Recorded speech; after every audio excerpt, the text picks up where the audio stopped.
राधा माधव कुंज बिहारी जय गोपी जन वल्लभ गिरिवरधारी जशोदानंदन व्रज जन रंजन जशोदानंदन व्रज जन रंजन यमुना तीरावनचारी जय राधा माधव कुंज बिहारी हरे कृष्णा कृष्ण कृष्ण हरे हरे हरे राम राम राम हरे हरे हरे कृष्णा कृष्ण कृष्ण हरे हरे हरे राम राम राम हरे हरे जय राधा माधव जय राधा माधव राधा माधव जय राधा माधव जय गौर निताय जय गौर जय जय प्रभुपाद जय जय प्रभुपाद जय विष्णुपाद परमहंस परिवदकचर्य स्तोत्र शतशिष्म अभय चरणारविंद भक्ति स्वामी शील प्रभुपाद की अनंत कोटि वैष्णव वृंद की जय ग्रंथराज श्रीमद् भागवत महापुराण की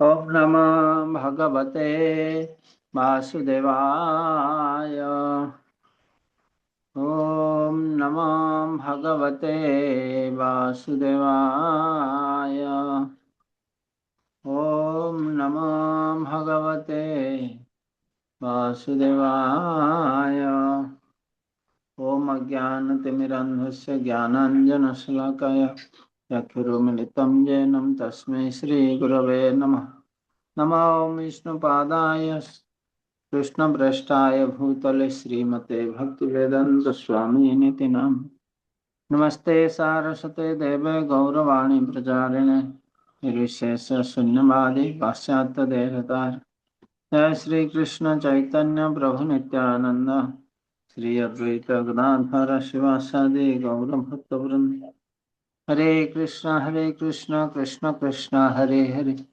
हरे राम राम राम हरे हरे। तो आज श्रीमद् भागवत कक्षा रे समस्त को स्वागत। आज आम चतुर्थ स्कंद भागवतमर 30 अध्याय एक्टिविटीज ऑफ प्रचेता कंटिन्यू करवा। तो प्रचेता मान को भगवान का दर्शन लाभ है प्रचेता माने भगवान को प्रार्थना करछंदी एवं भगवान तम कुछ मागिया कहते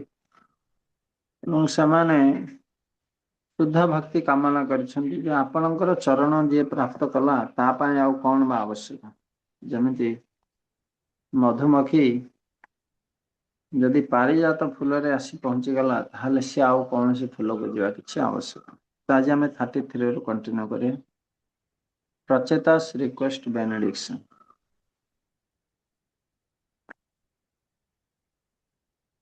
जावते माया स्पृष्टा भ्रममाइह कर्म मे तावत भवत प्रसंगानम संगस्य न भवे भवे।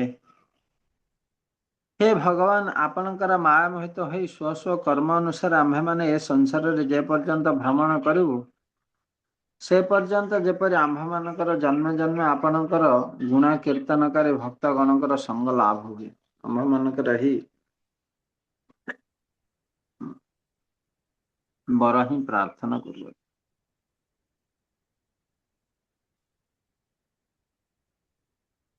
तो एटा विशेष करी सब शुद्ध भक्त मानकर अभिलाषा कि जदि आमे योग्यता नहीं भगवत धाम जीवारु जीवा पाई आमर कर्म ଆଉ ଗୋଟେ ଅଛି ଆମର କର୍ମ ଅନୁସାରେ ଆମେ ଫଳ ପାଇବା ପାଇଁ ପ୍ରସ୍ତୁତ ଅଛୁ, କିନ୍ତୁ ଆମକୁ ଗୋଟିଏ ମାତ୍ର କୃପା କର କି ଆମେ ଯୋଉ ଜନ୍ମ ଗଲେ ମଧ୍ୟ ଆପଣଙ୍କ ଭକ୍ତ ସଙ୍ଗରେ କିଭଳି ହରି କଥା ଶ୍ରବଣ କୀର୍ତ୍ତନ କରିପାରିବୁ, ସେଇ ହିଁ ଆମର ଅଭିଳାଷ।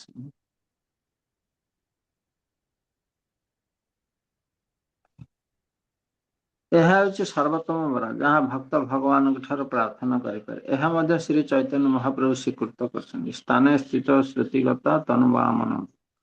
ଭାଗ୍ୟ ଅନୁଯାୟୀ ବ୍ୟକ୍ତି ଗୋଟିଏ ସ୍ଥିତି କିମ୍ବା ଅନ୍ୟ ଏକ ସ୍ଥିତିରେ ରହିପାରେ, କିନ୍ତୁ ଯେଉଁ ସ୍ଥିତିରେ ରହୁନା କାହିଁକି ଭଗବାନଙ୍କର ଦିବ୍ୟ ଲୀଳା କାହାଣୀ ସର୍ବଦା ଶ୍ରବଣ କରିବା ଉଚିତ। ଏକ ଶୁଦ୍ଧ ଭକ୍ତ ମୁକ୍ତି ପାଇଁ କିମ୍ବା ଜନ୍ମ ମୃତ୍ୟୁ ଚକ୍ର ଭ୍ରମଣକୁ ବନ୍ଦ କରିବା ପାଇଁ ପ୍ରାର୍ଥନା କରନ୍ତିନି, କାରଣ ସେ ପ୍ରକାର ପ୍ରାର୍ଥନାକୁ ଗୁରୁତ୍ୱପୂର୍ଣ୍ଣ ବୋଲି ମନେ କରନ୍ତିନି। ଭକ୍ତଙ୍କ ପକ୍ଷରେ ଅତ୍ୟନ୍ତ ଗୁରୁତ୍ୱପୂର୍ଣ୍ଣ କଥା ହେଉଛି ଭଗବାନଙ୍କର ଲୀଳା ଗୁଣ କାହାଣୀ ଶ୍ରବଣର ସୁଯୋଗ। ତ ପ୍ରଚେତାଗଣ ଜନ୍ମେ ଜନ୍ମେ ଭବେ ଭବେ ଭଗବାନଙ୍କର ଲୀଳା ଗୁଣ କାହାଣୀ ଶ୍ରବଣ ସୁଯୋଗ ପାଇବା ନିମିତ୍ତ ପ୍ରାର୍ଥନା କଲେ। ଏ ଜୀବ ଦେହାନ୍ତର ଯାତ୍ରା କରି ଚାଲେ, ଭକ୍ତ କିନ୍ତୁ ଏହା ବନ୍ଦ କରିବା ପାଇଁ ଆଗ୍ରହୀ ନୁହେଁ। ଶ୍ରୀ ଚୈତନ୍ୟ ମହାପ୍ରଭୁ ପ୍ରାର୍ଥନା କରିଛନ୍ତି, ମମ ଜନ୍ମାନି ଜନ୍ମାନୀଶ୍ୱରେ ଭବତାଦ ଭକ୍ତି ହେତୁ କି। ତ ଯୋଉ ଜନ୍ମ କୀଟ ଜନ୍ମ ହଉ, କୁକୁର ବିଲେଇ ଜନ୍ମ ହଉ, କି ଭକ୍ତଙ୍କ ଘରେ ଜନ୍ମ ଗ୍ରହଣ କରି ଭକ୍ତ ସଙ୍ଗରେ ହରି କଥା କୀର୍ତ୍ତନ ଶୁଣିବାର ଭକ୍ତି କରିବାର ଅବସର, ସେଇଟା ହେଉଛି ତାଙ୍କର ଅଭିଳାଷ। ତୁଲୟାମ ଲବେନ ପି ନ ସ୍ୱର୍ଗ ନ ପୁନର୍ଭବ ଭଗବତ ସଙ୍ଗୀ ସଂଗସ ମର୍ତ୍ତ୍ୟନମ୍ କିମୁତ ଆଶିଷଃ। Pure devotees association is highest. ଯେତେ ସଂସାରରେ ଦୁର୍ଲଭ ବସ୍ତୁ ଅଛି, ସାଧୁ ସଙ୍ଗ ଲବ ମାତ୍ର ସାଧୁ ସଙ୍ଗ ସର୍ବସିଦ୍ଧି ହୁଏ। ଭାଗବତ ସଙ୍ଗୀ ଭାଗବତ ଗଣଙ୍କର ଶୁଦ୍ଧ ଭକ୍ତ ମାନଙ୍କର ଅତି ଅଳ୍ପ କାଳ ମାତ୍ର ସଙ୍ଗ ଦ୍ୱାରା ଜୀବର ଯେଉଁ ଅସୀମ ମଙ୍ଗଳ ହୁଏ, ତାହା ସହିତ ସ୍ୱର୍ଗ ଏପରିକି ମୋକ୍ଷରେ ମଧ୍ୟ ତୁଳନା କରାଯାଇ ପାରିବନି। ମରଣ ଧର୍ମଶୀଳ ପ୍ରକୃତ ମାନବଗଣଙ୍କ ପକ୍ଷରେ ଏହାଠାରୁ ବଳେ ଆଉ କି ଆଶୀର୍ବାଦ ଅଛି। ଏହି ମୃତ୍ୟୁ ଲୋକରେ ଜନ୍ମ ଗ୍ରହଣ କରିଥିବା ବ୍ୟକ୍ତିମାନେ ନିଶ୍ଚିତ ଭାବରେ ଦିନ ମରିବେ। ଏ ଶରୀର ଧନ ସବୁ କିଛି ନଷ୍ଟ ହେଇଯିବ, କିନ୍ତୁ ଭଗବତ ସଙ୍ଗୀ ଅତି ଅଳ୍ପ କାଳ ମାତ୍ର ସଙ୍ଗ ଦ୍ୱାରା ଜୀବନରେ ଯେଉଁ ଅସୀମ ମଙ୍ଗଳ ହୁଏ, ତାହା ସହିତ ସ୍ୱର୍ଗ ମୋକ୍ଷ ମଧ୍ୟ ତୁଳନା କରାଯାଇ ପାରିବ। ସେମିତି ଭଗବାନଙ୍କର ସଙ୍ଗ ହେଉଛି ମହାନ ଅତି ବାଞ୍ଛନୀୟ ବସ୍ତୁ, ଦୁର୍ଲଭ ବସ୍ତୁ। ମନୁଷ୍ୟ ଗଣ ସ୍ଥିତି ବହୁ ନାମ ଜନ୍ମ ନାମନ୍ତେ ଜ୍ଞାନବାନ ମାମ ପ୍ରପଦ୍ୟନ୍ତେ ବାସୁଦେବଂ ସର୍ବମିତି ସମହତା ସୁବ୍ରତ। ତ ଜନ୍ମ ଜନ୍ମର ତପସ୍ୟା ଫଳରେ ବ୍ୟକ୍ତିକୁ ସାଧୁ ସଙ୍ଗ ହୁଏ, ସାଧୁ ସଙ୍ଗର ପ୍ରଭାବରେ ସେ ଭଗବାନଙ୍କୁ ପ୍ରାପ୍ତ କରିପାରେ। ତୁଲେ ଆମ ଲବନତି।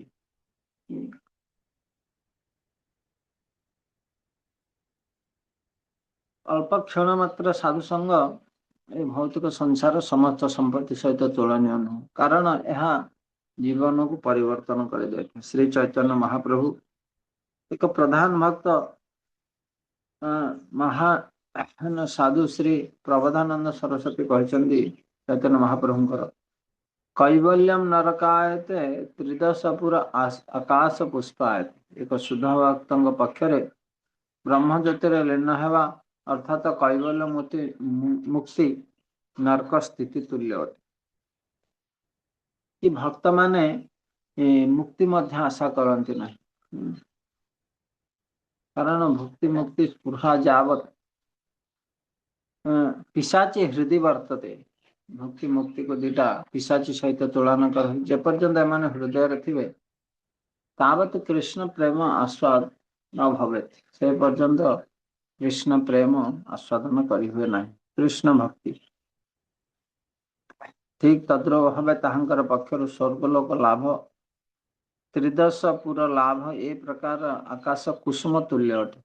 ଏ ପ୍ରକାର ଆକାଶ କୁସୁମ ମାନେ ଏଇଟା କିଛି ମାନେ ଏଇଟା କେବଳ ସ୍ୱପ୍ନ ଅଟେ। अन्य कथार यह कहुपर एक शुद्ध भक्त कर्मी मानकर गति स्वर्गलोक लाभ कि ज्ञानी मानकर गति ब्रह्म मुक्ति लाभ आग्रही प्रकाश करती ना। शुद्ध भक्तर सहित एक मुहूर्त संग लाभ एपरी मूल्यवान। तो आम देखुचे नारद मुनि पूर्व जन्म किभली भक्ति वेदांती मानकर किछि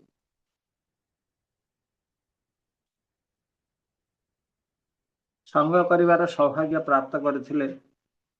से भली शिल प्रभुपाद तांकर गुरु महाराज संग करी एमती जने साधु संग जदि हुए ताहले तार जीवन में परिवर्तन हुए।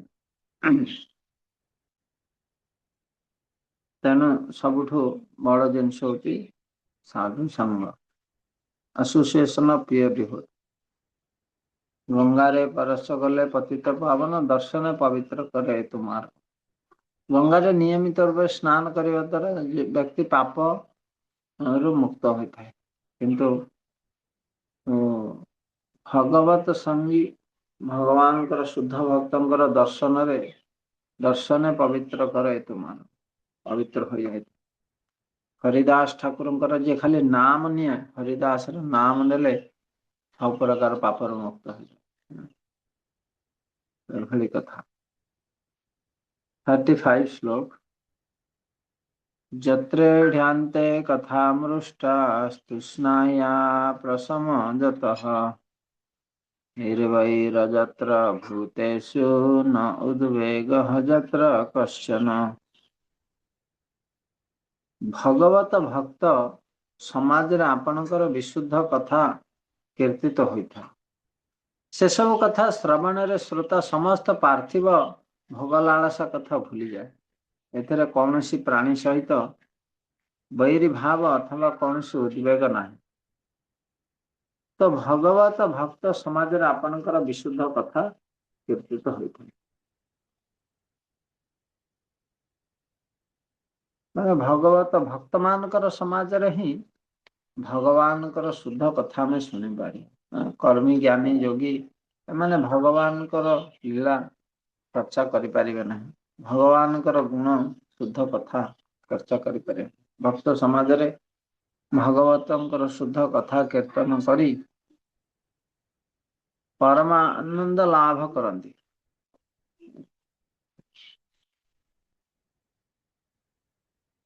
तो यह कौन सी प्राणी सहित वैरभाव अथवा कौन सी उद्वेग नहीं।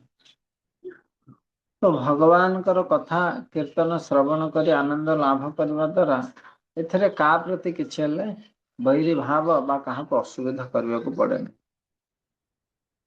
तो एभली भगवान कर शुद्ध कथा बा भगवान कर शुद्ध भक्त मान मेल रे कथा ही वास्तव रे जीव को संतुष्टि प्रदान करि पारे। वैकुंठर अर्थ है कि जोठारे कुंठा बा भय न एवं भौतिक जगत सर्वदा भय उद्विग्नतार परिपूर्ण। प्रहलाद महाराज कहते सदा समुद्विग्न धिया असद्ग्रहा। जो जीवन जो जीवगण ए भौतिक जगत को सेमानकर वासस्थान रूपे बाछिଛନ୍ତି ସେମାନେ भय उद्विग्नतार परिपूर्ण होइछ। जो स्थान रे शुद्ध भक्तंकर भगवान दिव्य लीला गुण कहानी कीर्तन करती जोठारे भगवत कथार श्रवण कीर्तन से स्थान संगे संगे वैकुंठ राज्य परिणत हो। भगवान विष्णु संबंध रे श्रवण कीर्तन कथा। नाहम तिष्ठामि वैकुंठे योगिनाम हृदयेषु वा तत्र तिष्ठामि नारद जत्र गायन्ति मदभक्त। भगवान स्वयं कहते हे नारद मु वैकुंठरे रुहनी योगी मानकर हृदय रहनी जोठी मोर शुद्ध भक्त माने मोर विषय लीला कथा कीर्तन करथंत मु सेठी निवास करे। तेणु भगवान वास्तव रे पूर्ण रूप रे भगवान लीला कथा रे आविर्भाव होती एवं तांकर पूर्ण आनंद आमे सेठी आस्वादन करि पारि। भगवान दर्शन करने द्वारा जहाँ किसी हुए किंतु भगवान कथा श्रवण करने द्वारा वास्तव रे से दर्शन लाभ हमें प्राप्त करें। दिव्य ध्वनि रूप भगवान कर्ण मध्य दे हृदय को प्रवेश कर आनंद प्रदान करते। आ भगवान भक्त माने एथिरे ही आनंद नहीं। तुरंता स्व कथा कृष्ण पुण्य श्रवण कीर्तन हृदयंतस्थ ही अभद्राणी विधुनति कि हृदय सब अभद्र नष्ट हो एवं भगवान भक्त माने एथिरे ही तुष्यन्ति च रमन्ति च मच्चितामत गता प्राण बोधयन्ते परस्पर कथयन्ते समानित तुष्यन्ति च रमन्ति। यत्र नारायण साक्षात् भगवान्यासिना गति संस्तूयते सत्कथासु मुक्त संगे पुनः पुनः। मुक्त संग अर्थात निरपेक्ष साधुगण से स्थान रे सत्कथा प्रसंग रे साक्षात भगवान नारायण को पुनः पुनः स्तव करिथांती। से भगवान नारायण ही सर्वफल त्यागी सन्यासी मानकर एकमात्र गति। वास्तविक से त्यागी गण बारंबार भगवान दिव्य नाम कीर्तन कर। तो एथर जाना कि जो मैंने सब किछि त्याग कर देछंती अर्थात भौतिक संसार विषय भोग करने अभिलाषा को त्याग कर देछंती सेमानकर गोटे मात्र अभिलाषा गोटे मानकर गति हेले भगवान को प्राप्त कर। और भगवान को प्राप्त करिवार सरल रास्ता से निरपेक्ष साधु माने देछंती कौन सत्संग सत कथा प्रसंग न आउ वास्तविक से त्यागी गण बारंबार भगवान दिव्य नाम कीर्तन श्रवण द्वारा भगवान को प्राप्त कर। मायावादी सन्यासी गण नारायण दिव्य नाम को हराई बसी था। यार कारण हूँ से निज को नारायण बोले भावुता नमो नारायण जमी मायावादी माने नारायण तो एमती से परस्पर को नारायण बोले डाकते आम जमी कहे दासस्मी दास किंतु से निज को प्रभु बोली डाकती। जस्तु नारायण देव ब्रह्म रुद्रादि दैवतः समत्वेन इक्षेत सपाषांडी भवेत ध्रुव। जमिति भगवान नारायण को ब्रह्मा शिव भले देवता मान समान मन करे से संगे संगे पाषाणी हो। आउ ए जीव मान को नारायण कहवा अर्थ आउ कौन ताठारु आहरी हीन। से कलिजुग बुद्धिमान लोक मान भगवान भजन करती संकीर्तन माध्यम जहाँ कलिजुगर जुग धन। ए श्लोक कहुई नारायण होती न्यासीनाम गति ही सन्यासी मानकर अंतिम गति होती नारायण। सन्यासी अर्थात जी किसी सब किसी त्याग कर भौतिक संसार भोग परिवार अभिलाष जे त्याग कर वास्तव में सन्यासी। नारायण होगा चेष्टा करने अर्थ महान अपराध अर्जन करे प्रकृत पक्षे कहीं नारायण हो पारे। प्रभुपाद कहते you can become father of God. Why you want to become God? That is the last snare of Maya. तो भगवान भक्ति करी भगवान को भी बड़ा ही पारे भगवान पिता हो पारे। तो भगवान होबार कौन आवश्यक अच्छी।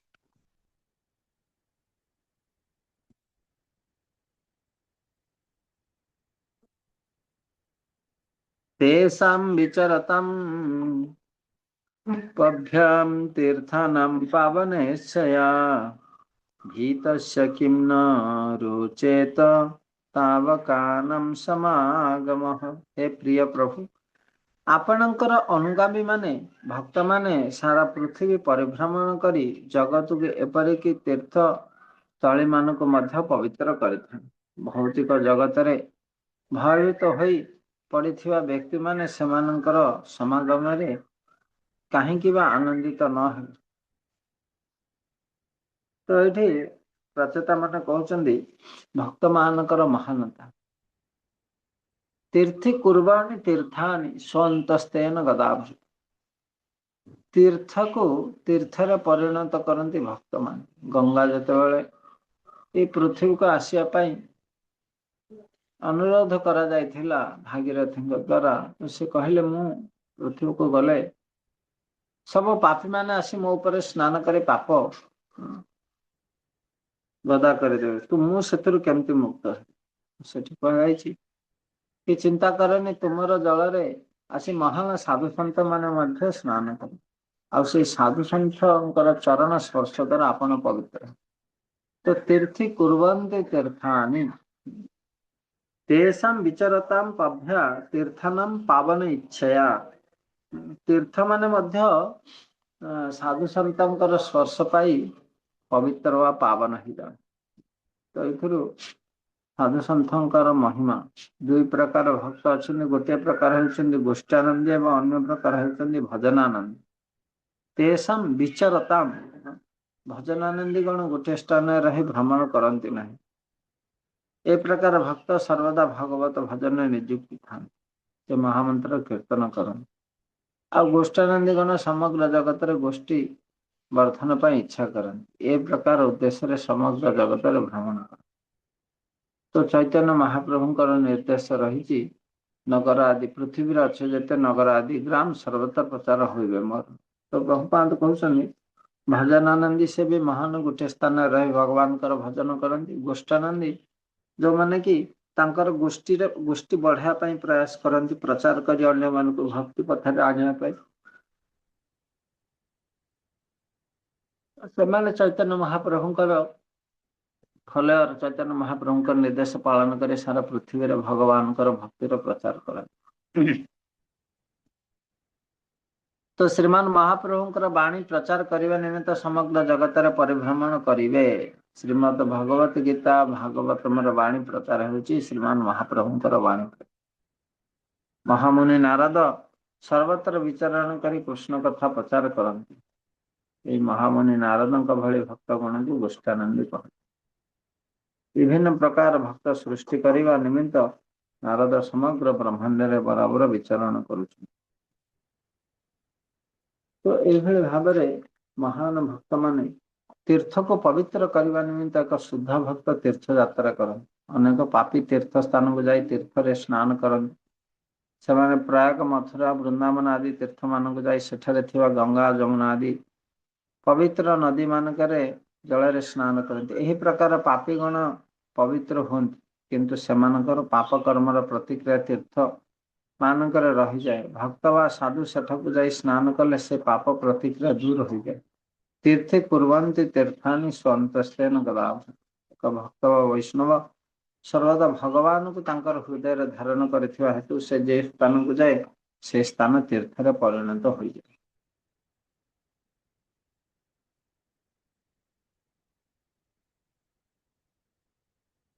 ତ ସେମାନେ ପ୍ରଚେତା ମାନେ ଏଭଳି ମହାନ ଭକ୍ତ ଭଗବାନ ଶିବଙ୍କର ସଙ୍ଗ ପାଇଥିବାରୁ ନିଜକୁ ଧନ୍ୟ ମନେ କରୁଛୁ। ବୟମ୍ ତୁ ସାକ୍ଷାତ ଭଗବାନ ଭବସ୍ୟ ପ୍ରିୟସ ସାକ୍ଷା କ୍ଷଣ ସଙ୍ଗମେନ ସୁଦୁଶ୍ଚିକିତ୍ସସ୍ୟ ଭବସ୍ୟ ମୃତ୍ୟୁ ନିର୍ବିଷକ୍ତମନ୍ତ୍ୟ ଗତିଂ ଗତାସ୍ମ। ହେ ପ୍ରିୟ ପ୍ରଭୁ ଆପଣଙ୍କର ଅତ୍ୟନ୍ତ ପ୍ରିୟ ଅନ୍ତରଙ୍ଗ ବନ୍ଧୁ ସମ୍ମୁଖ ସହିତ କ୍ଷଣ କାଳର ସାନ୍ନିଧ୍ୟ ବଳରେ ଆପଣଙ୍କୁ ପାଇବାର ସୌଭାଗ୍ୟ ଲାଭ କରି ଭୌତିକ ଜଗତର ଦୁଃସାଧ୍ୟ ରୋଗର ଚିକିତ୍ସା ପାଇଁ ଆପଣ ହିଁ ସର୍ବଶ୍ରେଷ୍ଠ ବୈଦ୍ୟ ଅଟନ୍ତି। ଏହା ଆମର ସୌଭାଗ୍ୟ ଯେ ଆମେ ଆପଣଙ୍କର ପାଦ ପଦ୍ମରେ ଆଶ୍ରୟ ନେବାକୁ ସକ୍ଷମ ହୋଇପାରୁ। ତ ପ୍ରଚେତା ମାନେ ଭଗବାନଙ୍କୁ କହୁଛନ୍ତି ଆପଣଙ୍କର ଅନ୍ତରଙ୍ଗ ବନ୍ଧୁ ଅନ୍ତରଙ୍ଗ ଭକ୍ତ ଶଙ୍କରଙ୍କର ଆମେ ସାନ୍ନିଧ୍ୟ ଲାଭ କରୁ ତାଙ୍କର କୃପା ବଳରେ ଆପଣଙ୍କୁ ପାଇପାରୁ। ତ ଯିଏ ଯେତେବେଳେ ବି ଭଗବାନଙ୍କୁ ପ୍ରାପ୍ତ କରିଛି ତା ପଛରେ ଜଣେ ମହାନ ଭକ୍ତଙ୍କର ଆଶୀର୍ବାଦ କୃପା ବା ହାତ ରହେ। ୟସ୍ୟ ପ୍ରସାଦ ଭଗବତ ପ୍ରସାଦ ୟସ୍ୟ ପ୍ରସାଦ ନଗତି। କଥିତ ଅଛି ହରେ ବିନା ନ ମୃତ୍ୟୁମ୍ ତରନ୍ତି। ଅର୍ଥାତ ଭଗବାନ ହରିଙ୍କ ପାଦ ପଦ୍ମରେ ଆଶ୍ରୟ ଗ୍ରହଣ ନ କଲେ କେହି କେବେ ହେଲେ ମାୟା ସ୍ତରରୁ ଜନ୍ମ ମୃତ୍ୟୁ ଚକ୍ରରୁ ରକ୍ଷା ପାଇପାରିବ ନାହିଁ। କିନ୍ତୁ ସେ ହରିଙ୍କ ଶରଣ ପାଇବାକୁ ହେଲେ ଜଣେ ମହାନ ଭକ୍ତଙ୍କର କୃପା ଦରକାର। ଶ୍ରୀ ଶିବଜୀଙ୍କ କୃପାରୁ ପ୍ରଚେତାଗଣ ଭଗବାନ ହରିଙ୍କର ଶରଣରେ ଆଶ୍ରୟ ଲାଭ କରିପାରିବେ। ତ ସେ ଶିବଜୀ ହେଉଛନ୍ତି ଭଗବାନ ବିଷ୍ଣୁଙ୍କର ଏକ ପରମ ଭକ୍ତ। ବା ସେ ଜଣେ ପାରମ୍ପରିକ ଆଚାर्य वैष्णवानाम यथा शंभु। तो यही जड़े शुद्ध भक्तंकर आश्रय जदि जड़े भजन करे से शिवजी प्रकृत पक्षरे जो मैंने शिवजी वास्तव भक्ति करती से ठकती कारण लोक मान ठकवा शिवंकर धंदा न कि शिवजी तथाकथित भक्तगण वंचित होगा इच्छा करती कारण से शिवजी असुतोष से सब प्रकार भौतिक ऐश्वर्य दिए हेल्ले किए कहीपर शिवजी असुर मान तपस्या करी तो शिवजी ठकवा चाहते किंतु से भौतिक इच्छा से दिए कामे स्तैस्तर हित ज्ञानम प्रपद्यन्ते अन्य देवता तम तम नियम आस्था प्रकृत नियता जो मानक मनरे भौतिक कामना पशि मन विकृत होने देवता मानकर शरणापन्न होकर प्रकृति अनुजाई निर्दिष्ट पूजा विधि और नियम मान अनुसरण कर। तो ये जदि किए देवादेवी मान को पूजा करुच्ची भगवान विचार करी ताहले सेटा भूल एवं से भौतिक अभिलाष में यहाँ करुच्ची किंतु शिवजी जने देवता नहंती से जने शुद्ध भक्त हिसाब से आम जो आराधना करवा वांछा कल्पतरुष कृपा सिंधु पतितानां भावनेभ्यो वैष्णवेभ्यो नमः परम वैष्णव हिसाब से तो सी आमर अभिलाषा पूर्ण कर आमको कृष्ण प्रेम प्रदान कर 39-40 रे सेमाने निजर कौन आध्यात्मिक संपदता विषय कहते हे भगवान आम्भे माने जे सृष्टि भावे वेद अध्ययन करियछु स्पष्ट भावे शुद्ध अनुगत्य द्वारा जो गुरु विप्र वृद्ध आचार्यगण को नमस्कार करियछु शुद्ध अनुगत्य अर्थात कंप्लीटली सरेंडर सुहृद गण भातृगण प्राणीगण को हिंसा करना आहारादि परित्याग करी जल मध्य बहुकाल पर्यंत जो तपस्या करुछु से समस्त सदाचार द्वारा आपणकर संतोष यहाँ ही आम्भ मानकर प्रार्थना वास्तव में शिवजी कहते दयाया सर्वभूतेषु संतुष्ट येन केन सर्व इंद्र उपशांत तुष्यन्ते आशु जनार्दन भगवान को अति सहज संतुष्ट होगापाई सब जीवों प्रति दया संतुष्ट सब परिस्थिति निजे संतुष्ट रहा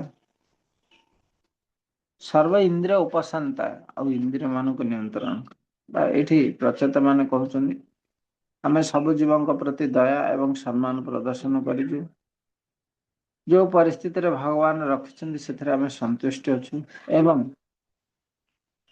इंद्रिय मान को नियंत्रण करिछु तपस्या आचरण करिछु शिवजींकर निर्देश तेणु यहाँ हेउची आपणको संतुष्ट करेवा बा इथिपाई आपण संतुष्ट आमको दर्शन देले संसिद्धि हरितोषण तो जीवन रे भली सेमाने लक्ष्य को प्राप्त करिछन्ति कारण शिवजींकर निर्देश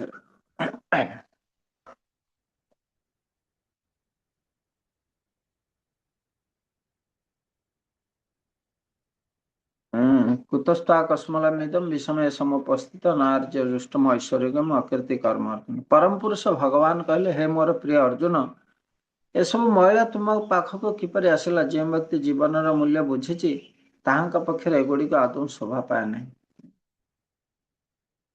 एगुड़िक व्यक्ति को मध्य उच्च लोक को जीवाक देने एसबू अकीर्तिकर अटे तो भगवान को द्वारा प्रत्यक्ष भाव में आदिष्ट ऐश्वर्या क्षत्रिय अर्जुन युद्ध अंगीकार करुनथिले तेणु भगवान तांको भर्त्सना करी अनन्य अनार्य बोली कहले जो व्यक्ति भक्ति पथरे उन्नति करिछि से निश्चित भाव तांकर कौन कर्तव्य जानिछि ए कर्तव्य हिंसा मूलक कि अहिंसा से किसी जाय आसे ना भगवान ताहा अनुमोदन कले ताहा निश्चित भाव करते यदि भगवान किसी निर्देश दौरान ताहले सेटा आमे करिया दरकार एपरिक पत्रटी तोड़े फूलटी तोड़े हिंसा हल गछटा को काटिले किंतु भगवान जेहेतु कहते पत्र पुष्पम फलम तेणु आम से भगवान को अर्पण कर यज्ञ अर्थार्थ कर्मण अन्यत्र लोकयम कर्म बंधनम तदर्थ कर्म कौंते मुक्त संग समाचार भगवान विष्णु का प्रीत्यर्थ जदि जड़े ଭଗବାନଙ୍କର ନିର୍ଦ୍ଦେଶ ଅନୁସାରେ କିଛି କାର୍ଯ୍ୟ କରୁଛି, ତାହେଲେ ସେ କର୍ମ ପାଇଁ ସେ ବନ୍ଧନରେ ପଡ଼ିବ ନାହିଁ।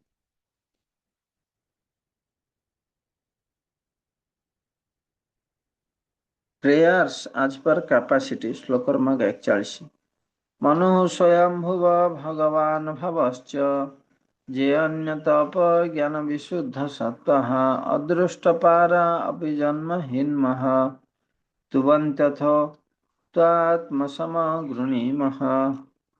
तपस्या ज्ञानादि द्वारा विशुद्ध चित्त योगीगण एवं मनु स्वयंभुव और शिव एमाने मध्य आपणकर महिमारे अंत न पाई निज निज सामर्थ्य अनुसारे आपणकर स्तव करछन। तो आम्हे माने मध्य यथासाध्य आपणकर स्तव कर।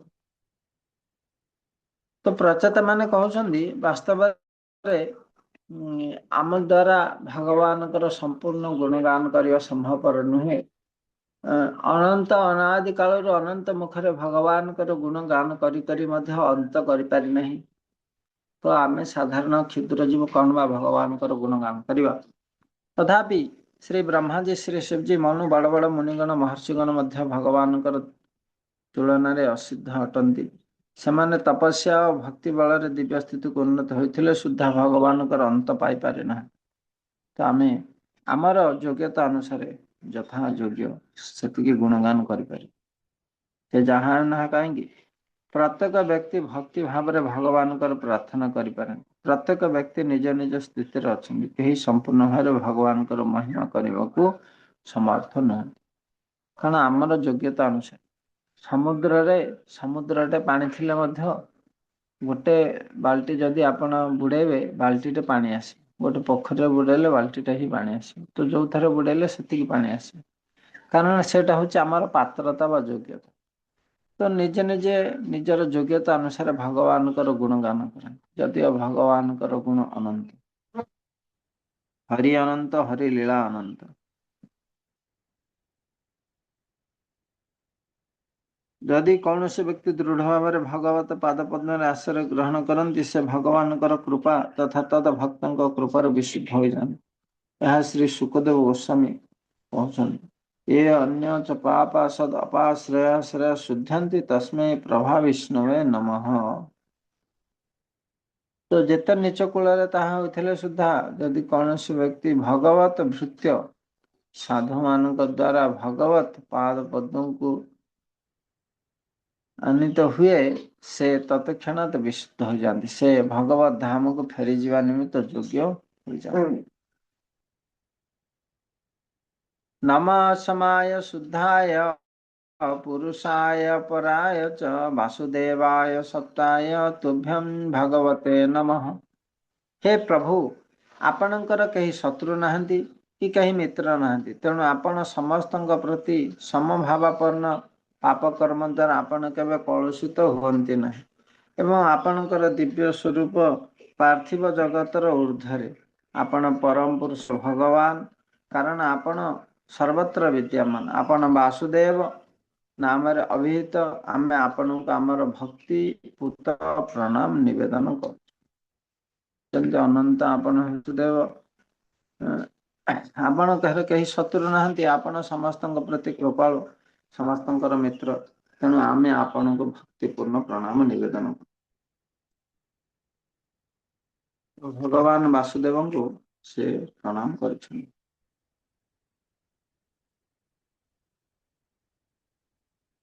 नमः सामाय शुद्धाय पुरुषाय पराय वासुदेवाय सत्वाय। इधर भगवान बहुत गुण कहुई। समाय lord is equal to everyone समस्त प्रति समान। शुद्धाय भगवान परम शुद्ध सी केवे कलुषित होते नहीं कंटामिनेशन। पुरुषाय से होचंदी परम पुरुष। पराय से होचंदी गुणर ऊर्ध्वरे। तो वासुदेवाय सत्ता से होचंदी दिव्य स्थिति। तो ये भगवान महानता माने शेष गुणगान कर। मैत्रेय उवाच तापरे भगवान प्रचेता मानकर प्रार्थना सुनी चली जिवे एवं प्रचेता माने तांकर कार्य आरंभ करिवे। इति प्रचोतभिरविष्टुता हरि ऋतस्तथेत्याह शरण्यवश्चल अनिच्छता जानमतृप्तं चक्षुषा ययसुधामानपवर्गवीर्यः।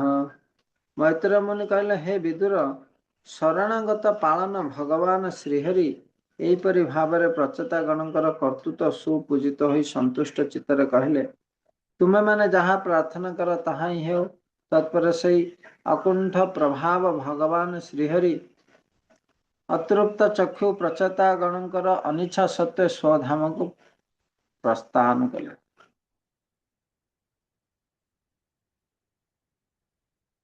ତ ପ୍ରଚେତାଗଣ ଚାହୁଁଥିଲେ କି କେତେ ସମୟ ଆମକୁ ଭଗବାନଙ୍କର ସଙ୍ଗ ମିଳିପାରିବ, ଦର୍ଶନ ମିଳିବ, କିନ୍ତୁ ସେମାନଙ୍କର ପ୍ରାର୍ଥନା ଶୁଣି ଭଗବାନ ନିଜ ଧାମକୁ ପ୍ରସ୍ଥାନ।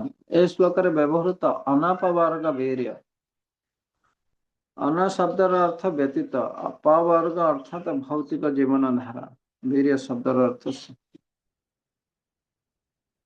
ଭଗବାନଙ୍କର ଶକ୍ତି ସର୍ବଦା ଷଡ଼ ଐଶ୍ୱର୍ଯ୍ୟପୂର୍ଣ୍ଣ। ଏଇ ଭୌତିକ ସମ୍ପଦ ବା ଐଶ୍ୱର୍ଯ୍ୟ ଠାରୁ ଭିନ୍ନ। ଶିଲ ଜୀବ ଗୋସ୍ୱାମୀ ମତରେ ଏହା ହେଉଛି ଅସଂଖ୍ୟ ଭକ୍ତଙ୍କ ପ୍ରତି ଭଗବାନଙ୍କର କୃପା ପ୍ରଦର୍ଶନ। ଏଇଟା ହେଉଛି ତାଙ୍କର ଐଶ୍ୱର୍ଯ୍ୟ। ସନ୍ନ୍ୟାସ ନେଲା ପରେ ଯେତେବେଳେ ଶ୍ରୀମାନ ମହାପ୍ରଭୁ ଅଦ୍ୱୈତ ପ୍ରଭୁଙ୍କ ବାସଭବନରେ ଅବସ୍ଥାନ କରୁଥିଲେ, ସେତେବେଳେ ସେ ମଧ୍ୟ ଏ ପ୍ରକାର ତ୍ୟାଗ ପ୍ରଦର୍ଶନ କରିଥିଲେ। ତାଙ୍କର ଗୁଣଗାନ କରୁଛନ୍ତି, ତଥାପି ସେ ସେଠାରୁ ଚାଲିଗଲେ। ପ୍ରଚେତାଙ୍କ ପ୍ରତି ଆକୃଷ୍ଟ ହୋଇଥିଲେ ସୁଦ୍ଧା ପ୍ରସ୍ଥାନ କଲେ। ସେଠାରେ ଥିବା ସମସ୍ତ ଭକ୍ତ ଇଚ୍ଛା କରିଥିଲେ ମହାପ୍ରଭୁ ଆଉ କିଛି ଦିନ ସେଠାରେ ରୁହନ୍ତୁ ବୋଲି, କିନ୍ତୁ ଶ୍ରୀମାନ ଚୈତନ୍ୟ ମହାପ୍ରଭୁ ଅକୁଣ୍ଠ ଚିତ୍ତରେ ସେ ସ୍ଥାନ ତ୍ୟାଗ କରିଥିଲେ। ପ୍ରଭୁ ରାମଚନ୍ଦ୍ର ମଧ୍ୟ ଅଯୋଧ୍ୟାବାସୀ ସବୁ ଚାହୁଁଥିଲେ ମଧ୍ୟ ସେ ତ୍ୟାଗ। ତ ଭଗବାନ କୌଣସି ସ୍ଥିତି ଦ୍ୱାରା ଆକର୍ଷିତ ହୁଅନ୍ତି ନାହିଁ କି ସେମାନେ ମୋର ଗୁଣଗାନ କରୁଛନ୍ତି, ମୁଁ ଏଠାରେ ରହିବି। କିନ୍ତୁ ଏଇ ଯୋଉ ତ୍ୟାଗ, ସେଟା ବି ଭଗବାନଙ୍କର ଗୋଟେ ଐଶ୍ୱର୍ଯ୍ୟ।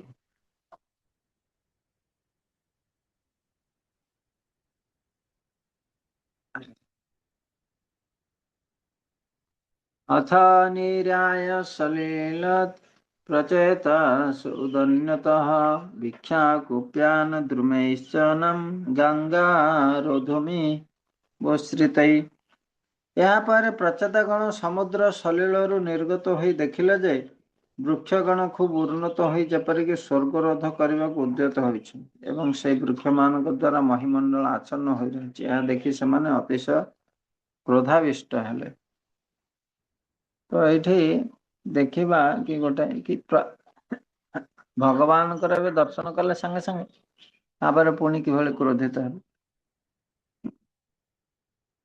ତ ତାଙ୍କର ପୁତ୍ରଗଣ ତପସ୍ୟାରୁ ଫେରିବା ପୂର୍ବରୁ ରାଜା ପ୍ରାଚୀନ ବର୍ଷ ତାଙ୍କର ରାଜ୍ୟ ଛାଡ଼ି ଚାଲି ଯାଇଥିଲେ। ତାଙ୍କର ପୁତ୍ର ପ୍ରଚେତାଗଣଙ୍କୁ ଭଗବାନ ଆଦେଶ କଲେ, ତୁମ୍ଭେମାନେ ଜଳରୁ ବାହାରି ଆସ, ପିତୃ ରାଜ୍ୟକୁ ଯାଏ ଏବଂ ରାଜ୍ୟ ଶାସନ କର। ଯାହା ହେଉ ସେମାନେ ଯେତେବେଳେ ଜଳରୁ ବାହାରି ଆସିଲେ, ସେତେବେଳେ ଦେଖିଲେ ଯେ ରାଜାଙ୍କ ଅନୁପସ୍ଥିତି ଯୋଗୁଁ ସବୁ ଅବହେଳିତ ହୋଇଯାଇଛି। ପ୍ରଥମେ ସେମାନେ ଲକ୍ଷ୍ୟ କଲେ ଖାଦ୍ୟଶସ୍ୟ ଉତ୍ପନ୍ନ ହେଉନାହିଁ, କୃଷିକର୍ମ ପ୍ରାୟ ହେଉନାହିଁ। ବାସ୍ତବିକ ପୃଥିବୀ ପୃଷ୍ଠ ଖୁବ୍ ଉନ୍ନତ ବୃକ୍ଷମାନଙ୍କ ଦ୍ୱାରା ଆଚ୍ଛନ୍ନ ହୋଇପଡ଼ିଛି। ଯେପରି ଜଣାପଡ଼ୁଥିଲା ବୃକ୍ଷଗଣ ଖୁବ୍ ଉନ୍ନତ ହୋଇ ସ୍ୱର୍ଗ ପଥ ଅବରୋଧ କରୁଛନ୍ତି, ଲୋକମାନଙ୍କୁ ସ୍ୱର୍ଗକୁ ଯିବାକୁ ଦେଉନାହାନ୍ତି। ପୃଥିବୀ ପୃଷ୍ଠ ଏପରି ଆଚ୍ଛନ୍ନ ହୋଇଯିବାର ଦେଖି ପ୍ରଚେତାଗଣ ଖୁବ୍ କ୍ରୋଧ କଲେ। ସେମାନେ ଇଚ୍ଛା କଲେ ଶସ୍ୟ ଉତ୍ପାଦନ ନିମିତ୍ତ ପୃଥିବୀକୁ ବୃକ୍ଷମାନଙ୍କ କବଳରୁ ରକ୍ଷା କରିବାକୁ ପଡ଼ିବ, ବୃକ୍ଷ ଗୁଡ଼ିକ ସଫା କରିଦେବାକୁ ପଡ଼ିବ। ତ ସାଧାରଣ ଲୋକଙ୍କ ଧାରଣା ବୃକ୍ଷଗଣ ବଣ ଜଙ୍ଗଲ ମେଘ ଗଣକୁ ଆକର୍ଷଣ କରନ୍ତି। ଏହା ଠିକ୍ ନୁହେଁ, କାରଣ ଆମେ ଦେଖୁ ସମୁଦ୍ରରେ ମଧ୍ୟ ବର୍ଷା ହେଉଛି। ଜଙ୍ଗଲ ସଫା କରି ପୃଥିବୀ ପୃଷ୍ଠ ଶସ୍ୟ ଉତ୍ପାଦନ ଉପଯୋଗୀ କରାଇବା ଏହା ଉଚିତ। କୃଷି ଗୋରକ୍ଷା ବାଣିଜ୍ୟ, ବଣ ଜଙ୍ଗଲରୁ ମିଳୁଥିବା କାଷ୍ଠ ଗୃହ ନିର୍ମାଣ ବ୍ୟବହାର ହୋଇପାରେ। ଏହି ପ୍ରକାର ମାନବ ସମାଜରେ ଆର୍ଥିକ ଅଭିବୃଦ୍ଧି ହୋଇଥାଏ। यज्ञ द्वारा वास्तविक वर्षा हुए, अन्नाद भवन्ति भूतानि पर्जन्याद अन्नस्य यज्ञाद भवति पर्जन्य यज्ञ कर्म समान। तो ये वृक्ष माने को क्रोधित हो ଏଭଳି ପୃଥୁ ମହାରାଜ ମଧ୍ୟ ଥିଲେ, ଯେତେବେଳେ ଦେଖିଲେ କି ପୃଥିବୀ ତାର ଖାଦ୍ୟ ଶସ୍ୟ ଦଉନି, ସେଥିପାଇଁ ସେ ପୃଥିବୀକୁ କମଣ କରିଥିଲେ, ଚାଷ କରିଥିଲେ ବା କ୍ରୋଧିତ ହେଇଥିଲେ ପୃଥିବୀ ଉପରେ। ତ ଇଏ ରାଜାର କର୍ତ୍ତବ୍ୟ, ସମସ୍ତଙ୍କର ନିଜ ନିଜର କାର୍ଯ୍ୟ ପାଳନ କରିବା ଦରକାର ବର୍ଣ୍ଣାଶ୍ରମ ଧର୍ମ ଅନୁସାରେ। ଆଉ ଜଣେ ଯଦି ବର୍ଣ୍ଣାଶ୍ରମ ଧର୍ମ ପାଳନ କରୁଛି ଠିକ ଭାବରେ, ଦେବତା ମାନେ ତାଙ୍କର ସବୁ ଅଭିଳାଷ ପୂର୍ଣ୍ଣ କରିବା ଦରକାର। ସହ ଯଜ୍ଞ ପ୍ରଜା ସୃଷ୍ଟ ପୁରବାଚ ପ୍ରଜାପତି ଅନନ୍ୟ ପ୍ରସବସ୍ତୁ ଏସବ ଅସ୍ତୁ ଇଷ୍ଟ କାମ। In the beginning of creation, ସୃଷ୍ଟିର ପ୍ରାରମ୍ଭରେ ବ୍ରହ୍ମାଜୀ ସହ ଯଜ୍ଞ ପ୍ରଜା ସୃଷ୍ଟ, ପ୍ରଜାଙ୍କ ସହିତ ଯଜ୍ଞ ସୃଷ୍ଟି କଲେ। ତ ଏହା ଦ୍ୱାରା ପରସ୍ପର ଦେବତା ଆଉ ମାନବ ଉଭୟଙ୍କୁ କୋପରେସନ କରିପାରିବେ, ଯଜ୍ଞ କରିବେ। ଯଜ୍ଞ ତାହେଲେ ଦେବତା ମାନେ ସନ୍ତୁଷ୍ଟ ହେଇ ତାଙ୍କର ଯୋଉ କାର୍ଯ୍ୟ ଅଭିଳାଷ ପୂର୍ଣ୍ଣ କରିବେ। ଯେମିତି ବର୍ଷା, ଇନ୍ଦ୍ର ବର୍ଷା କରିବ, ବାୟୁ ତ ସବୁ ଦେବତା ମାନେ, ଏବଂ ତାଙ୍କର ଅଭୀଷ୍ଟ ପ୍ରାପ୍ତ କରି ସେମାନେ ଭଗବାନ ବିଷ୍ଣୁଙ୍କୁ ଆରାଧନା କରିବେ ଯଜ୍ଞ ପୁରୁଷ। ତ ଇଏ ଥିଲା ସିଷ୍ଟମ। ତ ଯେହେତୁ ସବୁ ଖାଲି ଜଙ୍ଗଲ ହେଇଯାଇଛି, ପୃଥିବୀ ସାରା ଜଙ୍ଗଲମୟ, ତେଣୁ ଜଙ୍ଗଲ ସଫା କରି ସେମାନେ ଗ୍ରାମ୍ୟ, ନଗର, କୃଷି, ଗୋରକ୍ଷା ଆଦି ସ୍ଥାପନ କଲେ। ତତ୍ ଅଗ୍ନି ମାରୁତ ରାଜନ୍ ଅମୁଞ୍ଚନ ମୁଖତ ରୁଷା ମହି ନିର୍ବିରୋଧମ୍ କର୍ତ୍ତୁମ୍ ସମ୍ବର୍ତ୍ତକ ଇବ।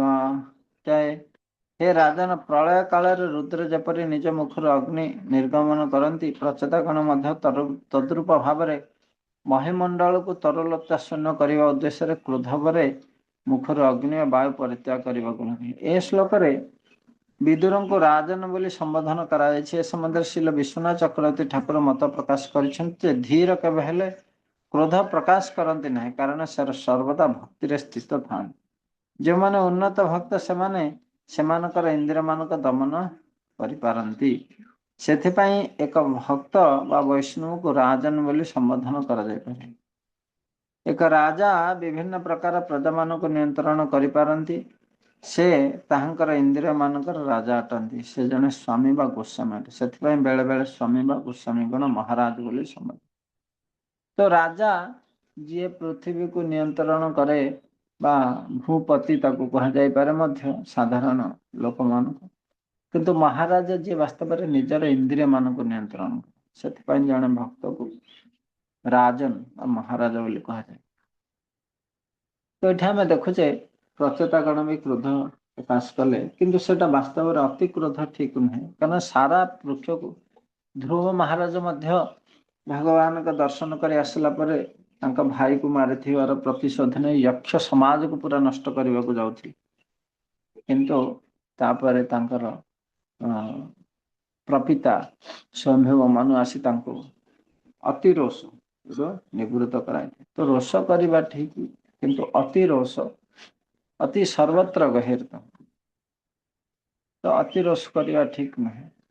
ତେଣୁ କାରଣ ସେ କ୍ରୋଧ କରିବା ଦ୍ଵାରା ବ୍ୟକ୍ତି କ୍ରୋଧ ବଶେଇ ତାର ଲିମିଟ କ୍ରସ କରିଦିଏ। ସେଇ କଥା ଏଠି ବର୍ଣ୍ଣନା କରାଯାଇଛି। ଶ୍ଲୋକ କ୍ରମାଙ୍କ 46। ପୃଥିବୀର ଯାବତୀୟ ବୃକ୍ଷ ସମୂହ ଭସ୍ମସାତ ହେଉଥିବାର ଦେଖି ପିତାମହ ବ୍ରହ୍ମା ସେଠାକୁ ଆଗମନ କଲେ ଏବଂ ପ୍ରଚେତା ଗଣଙ୍କୁ ଯୁକ୍ତିଯୁକ୍ତ ବାକ୍ୟ ଦ୍ୱାରା ଶାନ୍ତ କରିବାକୁ ଲାଗିଲେ।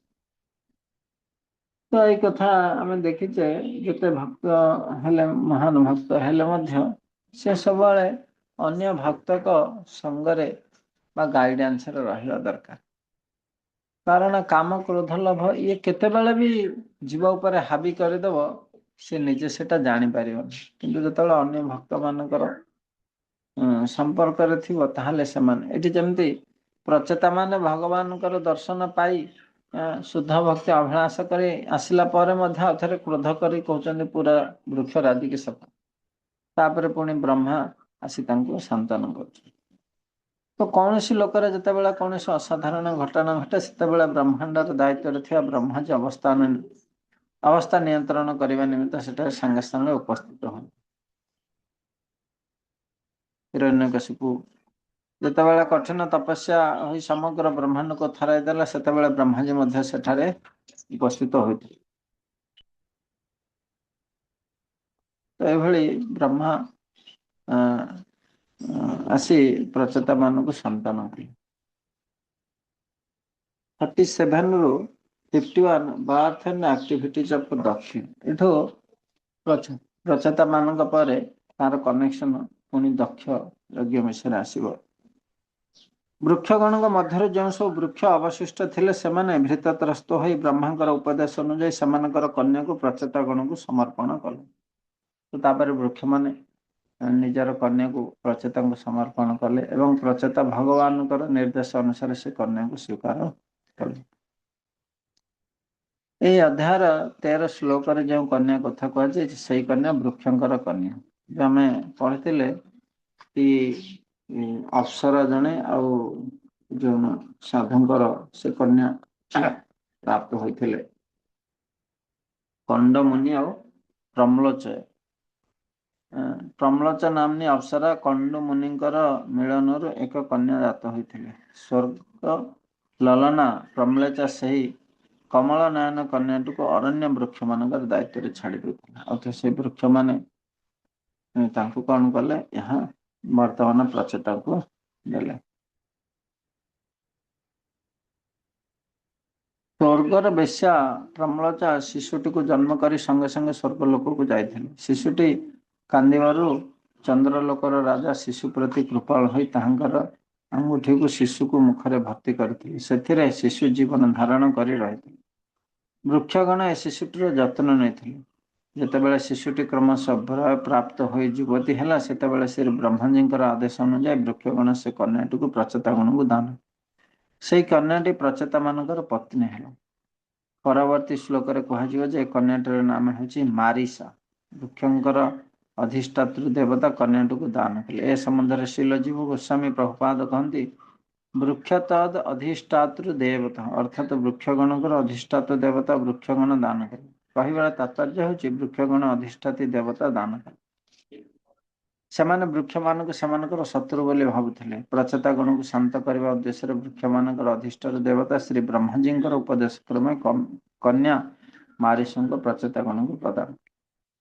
ତ ଏଭଳି ଭାବରେ ମାରିସ ଆଉ ପ୍ରଚେତାଗଣଙ୍କର ବିବାହ। ଶ୍ରୀ ବ୍ରହ୍ମାଜୀଙ୍କର ଆଦେଶରେ ପ୍ରଚେତାଗଣ ବୃକ୍ଷଦତ୍ତ ମାରିସ ନାମ୍ନୀ ସେହି କନ୍ୟାକୁ ବିବାହ କଲେ। ବ୍ରହ୍ମାପୁତ୍ର ଦକ୍ଷ ଶିବ ଅପରାଧ ଯୋଗୁଁ ମାରିସଙ୍କର ଗର୍ଭରେ ଜନ୍ମ ଗ୍ରହଣ କଲେ।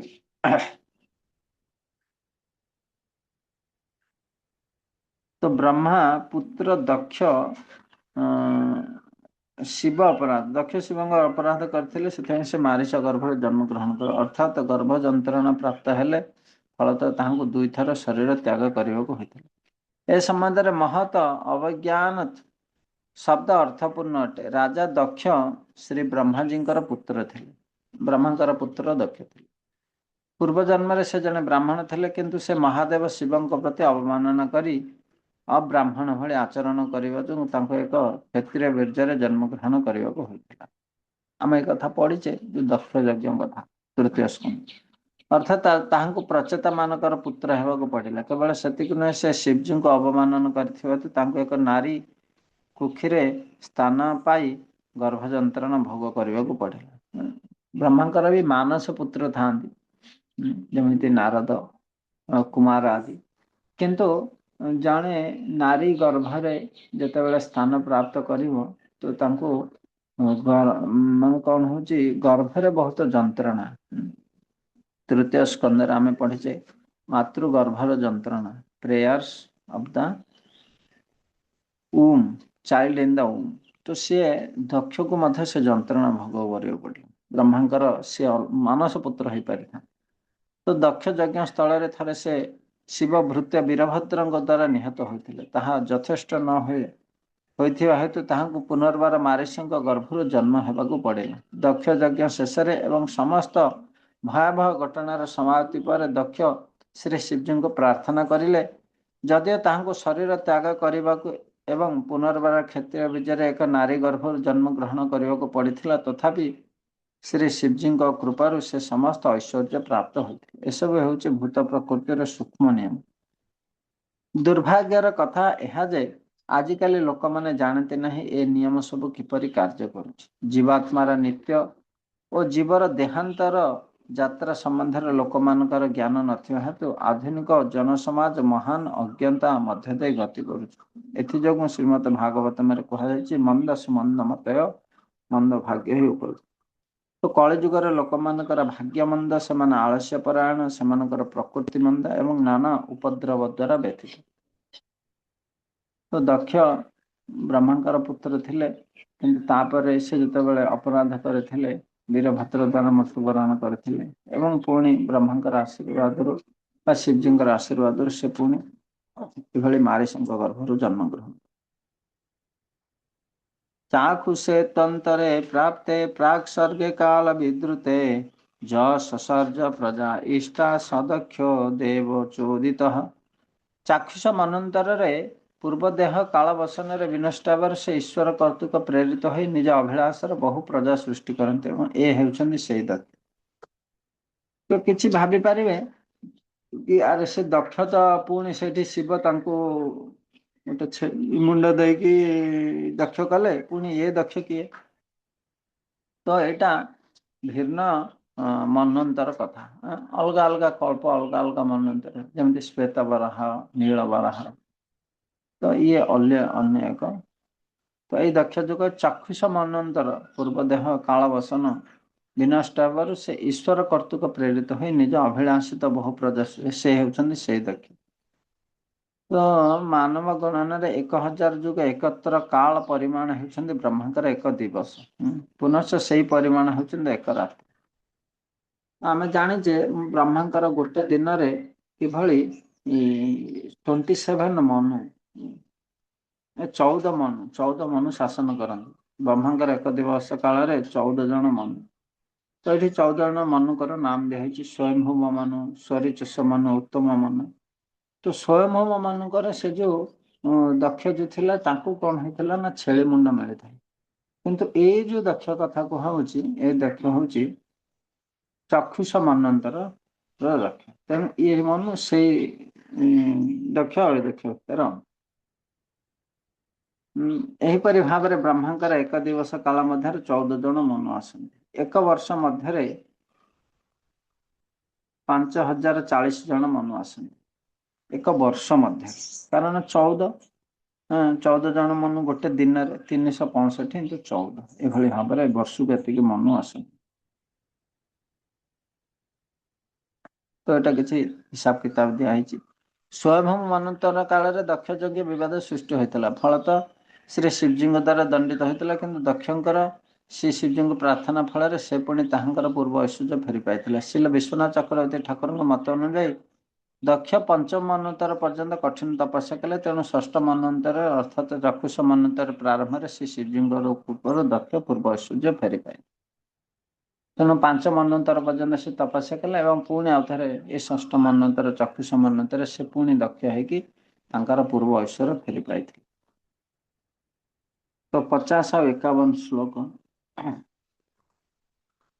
ଯେଉଁ ଦକ୍ଷ ଉତ୍ପନ୍ନ ହୋଇ ନିଜ ତେଜ ବା ପ୍ରଭାବ ଦ୍ୱାରା ତେଜସ୍ୱୀ ଗଣଙ୍କର ତେଜକୁ ଆଚ୍ଛାଦିତ କରିଥିଲେ, ସକାମ କର୍ମରେ ଅତିଶୟ ସୁନିପୁଣ ଥିଲେ ବୋଲି ଲୋକମାନେ ତାହାଙ୍କୁ ଦକ୍ଷ ବୋଲି କହନ୍ତି। ବ୍ରହ୍ମାଜୀ ସେହି ଦକ୍ଷଙ୍କୁ ଅଭିଷିକ୍ତ କରି ପ୍ରଜା ସୃଷ୍ଟି ଓ ରକ୍ଷଣ ଆଦି କାର୍ଯ୍ୟରେ ନିଯୁକ୍ତ କରିଥିଲେ। ପରେ ସେ ଦକ୍ଷ ମାରିଚି ପ୍ରଭୃତି ଅନ୍ୟାନ୍ୟ ପ୍ରଜାଗଣଙ୍କୁ ପ୍ରଜା ରକ୍ଷଣ ଆଦି ବ୍ୟାପକରେ ନିଯୁକ୍ତ କରେଇଥିଲେ।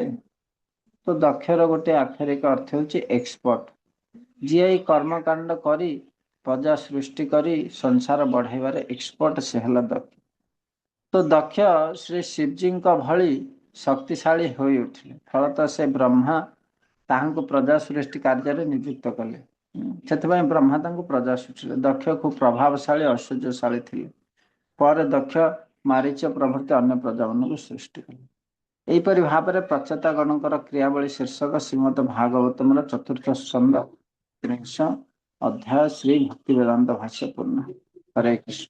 ତାର ଯଦି କିଛି ଜିଜ୍ଞାସା ଅଛି ତାହେଲେ ପଚାରି ପାରିବେ, ନହେଲେ ଆମେ ଏଇ ଯୋଉ ଆସିଲା 31 ଅଧ୍ୟାୟ ଏଟା କାଲି କରିବା। ଆଜି ମୋର ଟିକେ ସେବା ଅଛି, ମନ୍ଦିରରେ ସେଥିପାଇଁ ବିରାମ।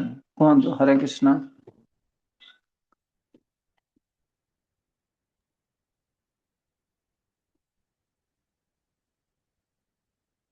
ସବୁ ଠିକ ବୁଝା ପଡୁଛି ପ୍ରଭୁଜୀ, ମୋର ପ୍ରଶ୍ନ ନାହିଁ। ତ ଏଥିରେ ବେଳେ ବେଳେ ଆମେ ଦେଖିବା ଭାଗବତମରେ ଟିକେ କ୍ରୋନୋଲୋଜି ତାପରେ କନଫ୍ୟୁଜନ କି ଆରେ ଇଏ ଦକ୍ଷ ଥିଲା ସିଏ ଏମିତି ହେଲା। ହଁ, ଯେମିତି ପ୍ରଭୁଜୀ ପଚାରିଥିଲେ ରେ ସେ ଯୋଉ ପୁରଞ୍ଜନ ଉପାଖ୍ୟାନରେ ଗୋଟେ ଅଗସ୍ତ୍ୟ ଋଷି ବୋଲି ଆସିଥିଲା। ହଁ, ସେଇଟା ମୁଁ ପଚାରିଥିଲି ଆକ୍ଚୁଆଲ ଭକ୍ତି ନୀଳାଞ୍ଚଳ ଚନ୍ଦ୍ର ମହାରାଜଙ୍କୁ। ତାଙ୍କ ସାଥିରେ ପ୍ରୋଗ୍ରାମ ଥିଲା ମିଶିଥିଲେ, ସେ କହିଲେ ଏଇଟା ସେ ଯୋଉ ଅଗସ୍ତି ତାର ଅର୍ଥ ଅଲଗା, ଏଇଟା ସବୁ କିଛି କାଳ୍ପନିକ, ମାନେ ଏଇଥର କିଏ ଅରିଜିନାଲ ନୁହଁ, ଏଇଟା ସବୁ ଜଣେ ଉପାଖ୍ୟାନ ଉପଦେଶ ଉପାଖ୍ୟାନ। ତ ସେଇଭଳି ଏଇଠି ମଧ୍ୟ ଆମର ଆଚାର୍ଯ୍ୟ ମାନେ ଜୀବ ଗୋସ୍ୱାମୀ ପ୍ରାୟ କ୍ଲିୟର କରିଛନ୍ତି କି ଯୋଉ ଦକ୍ଷ ପ୍ରଥମେ ବ୍ରହ୍ମା ତାର ଶିବ ମୁଣ୍ଡ କାଟି ଆଉଥରେ ଗୋଟ ଛେଳି ମୁଣ୍ଡ ଲଗାଇଥିଲେ ସିଏ ଅଲଗା, ଆଉ ଇଏ ଆଉ ପାଞ୍ଚ ବର୍ଣ୍ଣିତରେ ସେ ତପସ୍ୟା କରେ ପୁଣି ଆଉଥରେ ଇଏ ଅରିଜିନାଲ ଦକ୍ଷ ହେଲେ। ଯିଏ ପୁଣି ସେ ଐଶ୍ୱର୍ଯ୍ୟ ଆଉ ସେଇ ଶକ୍ତି ସେ ସାମର୍ଥ୍ୟ ପାଇ ସେ ପୁଣି ସୃଷ୍ଟି। ତ ଏଇଭଳି ପ୍ରଚେତା ଆଉ ମାରିସ ତାଙ୍କର ପୁତ୍ର ଦକ୍ଷ ହେଲେ। ଆମେ ଏଇ କଥା ପୁରା ସ୍ଵୟଂଭୂମ ମନୁଠାରୁ ପଢି ଆସିଲେ କିଭଳି ସ୍ଵୟଂଭୂମ ମନୁଙ୍କର ପ୍ରିୟବ୍ରତ ଉତ୍ତାନ ପାଦ ଆକୁତି ପ୍ରସୂତି ଦେବହୂତି, ନହେଲେ ସିଏ ଆକୁତି ପ୍ରସୂତି ଦେବହୂତିଙ୍କୁ ସେଇ ସମୟରେ ଦକ୍ଷ ଆଉ ଇଏ ସମୟରେ ଦକ୍ଷ, ତା ଭିତରେ ପାଞ୍ଚ ମନ୍ୱନ୍ତର ଫରକ। ତାପରେ ପୁଣି ପ୍ରିୟବ୍ରତ ଉତ୍ତାନପାଦଙ୍କ ଧ୍ରୁବ ମହାରାଜା ପୃଥୁ ବେଣା ଅଙ୍ଗ, ତାପରେ ପ୍ରାଚୀନ ବରିଷଦ ଏବଂ ପୁରଞ୍ଜନ ଉପାଖ୍ୟାନ, ତାପରେ ପ୍ରଚେତା ଏବଂ ତାପରେ ଦକ୍ଷ। ଏଇଭଳି ଭାବରେ ତାପରେ ନାରଦ ମୁନି ଇନଷ୍ଟ୍ରକ୍ଟ କରିବେ ପ୍ରଚେତା ମାନଙ୍କୁ, କାରଣ ଦେଖିଲେ ସେ ପୁଣି ଆଉଥରେ ଲାଗିଯିବେ ଏଇ କାମରେ। ପୁଣି ଆଉଥରେ ତାଙ୍କୁ ଶୁଦ୍ଧ ଭକ୍ତି, ତ ଜଣେ ଥରେ ବିଚାର କରିଦେଲା ମୁଁ ଶୁଦ୍ଧ ଭକ୍ତି କରିବି, ମାନେ ସେ ବିଚାର ଟା ସବୁବେଳେ ରହେ ବୋଲି କିଛି ଗ୍ୟାରେଣ୍ଟି ନାହିଁ, ଆଉ ଥରେ ସେ ମଧ୍ୟ ଇନ୍ଦ୍ରିୟ ତୃତୀୟରେ ଲାଗିଯାଏ। ସେଥିପାଇଁ ସେଇଟା ନିୟମିତ ରୂପରେ ଆସିବା ପାଇଁ ଆମକୁ ସାଧୁସନ୍ତଙ୍କର ସଙ୍ଗ ବା ପ୍ରେରଣା କରିବା ଦରକାର। ନହେଲେ ଗୋଟେ ଦିନ ତ ଭାଗବତ ପଢିଦେଲେ ଜାଣିଲେ ଭାଇ ଭକ୍ତି କରିବା ସାର ଏସବୁ କରିବା କଥା ନାହିଁ, ତ ପ୍ରତିଦିନ ପଢିବା କଣ ଦରକାର? କାରଣ ଆଉ ଥରେ ଶୋଇକି ଉଠିଲେ ମନ କଳୁଷିତ ହେଇକି ଇନ୍ଦ୍ରିୟ ତୃତୀୟ ବିଷୟରେ ଭାବିବ। ସେଥିପାଇଁ ଆଉ ଥରେ ଭାଗବତ ପଢେ। ଗୋଟେ ଦିନ ଗାଧୋଇଲେ ପ୍ରତିଦିନ ଗାଧୋଇବାକୁ ପଡେ, ଗୋଟେ ଦିନ ଖାଇବା ପ୍ରତିଦିନ ଖାଇବାକୁ ପଡେ। ତ ଏଭଳି ଆମକୁ ନିୟମିତ ରୂପରେ ଜୀବନର ଅନ୍ତ ପର୍ଯ୍ୟନ୍ତ ପ୍ରୟାସ କରିବାକୁ ପଡିବ। ପ୍ରଥମତି ବହ୍ୟ ଷୋଡ଼ମ ପ୍ରାକ୍ ଶରୀର ବିମକ୍ଷଣ କାମ କ୍ରୋଧ ଉଦ୍ଭମ ମେଘ ସୟୁକ୍ତ ସୁଖିନ। ଶରୀର ତ୍ୟାଗ କରିବା ପର୍ଯ୍ୟନ୍ତ, ବୃଦ୍ଧ ପର୍ଯ୍ୟନ୍ତ, ବୃଦ୍ଧା ହେବା ପର୍ଯ୍ୟନ୍ତ ଏଇ ଇନ୍ଦ୍ରିୟ ମନ ମାନେ ଆମକୁ ପରେଶାନ କରିବେ। କାମ କ୍ରୋଧ ଉଦ୍ଭବ କେତେବେଳେ ବି ମନରେ ବିକାର ସୃଷ୍ଟି ହେଇପାରିବ। ତେଣୁକରି ଆମେ ସବୁବେଳେ ଭକ୍ତଙ୍କର ଗାଇଡାନ୍ସରେ ରହିବା ଦରକାର। ଭଗବାନଙ୍କ ଦର୍ଶନ କରିସାରିବା ପରେ ମଧ୍ୟ ଧ୍ରୁବ ମହାରାଜ କ୍ରୋଧିତ ହେଇ ଅନକଣ୍ଟ୍ରୋଲ ଏଙ୍ଗର, ଏଠି ଦକ୍ଷ ମାନେ ମଧ୍ୟ ତାଙ୍କୁ ବ୍ରହ୍ମଙ୍କର ପୁଣି ଉପଦେଶ ଦରକାର। ତ ଏଇଭଳି ଭାବରେ ହେଲା। ତାପରେ ନାରଦ ମୁନି ଆମେ ଦେଖିବା କାଲି ଆସିବେ, ନାରଦ ମୁନି ପୁଣି ପ୍ରଚେତା ମାନଙ୍କୁ ତାଙ୍କର ଯୋଉ ଲକ୍ଷ୍ୟ କହିଥିଲ ଭଗବାନଙ୍କୁ ସେ କଥା ମନେ। ହରେ କୃଷ୍ଣ। ତ ଆଜି ପାଇଁ ଆମେ ଏତିକିରେ ବିରାମ କରିବା। ମୋର ସେବା ଅଛି ପୁଣି କାଲି 7টাରେ। ହରେ କୃଷ୍ଣ। ଶ୍ରୀଲ ପ୍ରଭୁପାଦ କି ଜୟ। ଅନନ୍ତ କୋଟି ବୈଷ୍ଣବ की जय। जय भगवान पंडित प्रभु की जय। हरे कृष्णा। जय श्री गुरुदेव की जय।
अच्छा।